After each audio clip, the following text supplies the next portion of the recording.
Vamos a hablar de la selva húmeda tropical, continuando con nuestro estudio de los bosques emblemáticos en los biomas del mundo.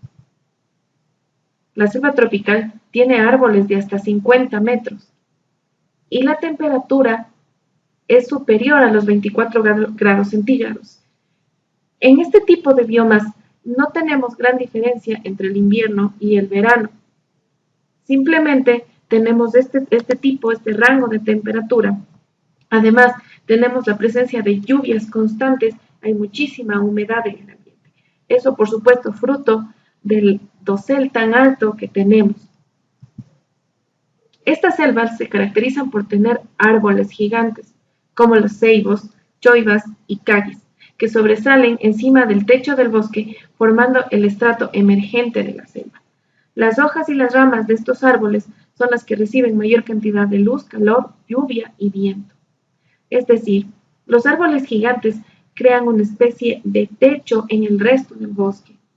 A esto le llamamos estrato emergente. Son árboles que sobresalen del dosel, es decir, del promedio de los árboles.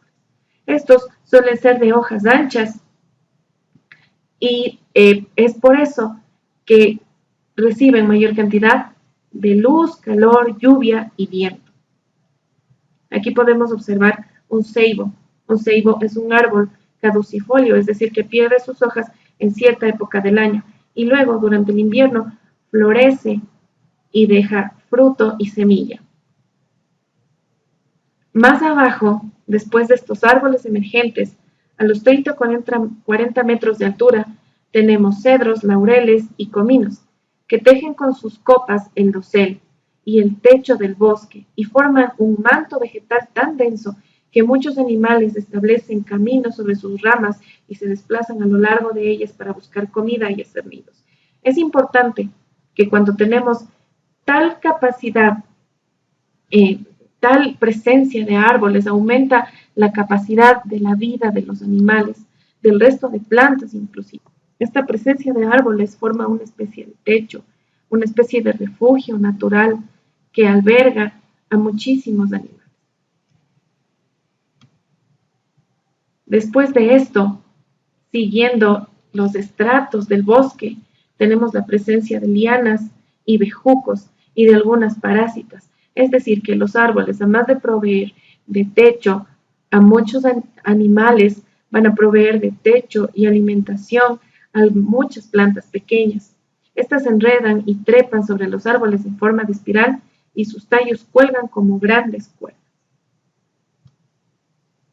Por último, en el último piso de nuestro bosque, llamado sotobosque, crecen helechos, aráceas, platanillos y arbustos, que compiten entre ellos aprovechando los últimos rayos de luz solar. Dentro del bosque, las condiciones son muy diferentes. Tenemos humedad, tenemos inclusive viento, frescura, tenemos un suelo rico en nutrientes. No es así en las partes altas del bosque, donde vamos a tener muchísima radiación solar y mucho viento. Es por eso que en el sotobosque vamos a encontrar plantas que prefieren la humedad y los cuerpos de agua. Para comprender mejor, he buscado esta imagen de los estratos. Este es un perfil vegetal de un bosque. Aquí podemos observar árboles emergentes, como fueron los que sobrepasan los 50 metros de altura, y luego tenemos un dosel. El dosel es el promedio de árboles que forman como un techo, y como sabemos, en nuestra selva vamos a tener árboles de entre 30 y 40 metros que forman el dosel. Luego podemos tener un subdosel, que vendrían a ser en este caso las lianas y las parásitas, que también pueden ser arbustos. Son plantas que llegan a medir de 5 metros hasta más abajo, puede ser tal vez 1 metro, 1,5 metros. Y luego el sotobosque siempre serán las hierbas que están más pegadas a la superficie del suelo. Y luego, hablando de la fauna de los bosques tropicales, tenemos innumerables especies. Son los ecosistemas más ricos y los biomas también más ricos del mundo. Pero tenemos muchísimas especies de mono. Tenemos monos arañas, chorongos, aviadores, y el leoncillo mono de bolsillo. Luego tenemos esta especie que es el roedor más grande del mundo, se encuentra albergado en estos biomas, es el capibara.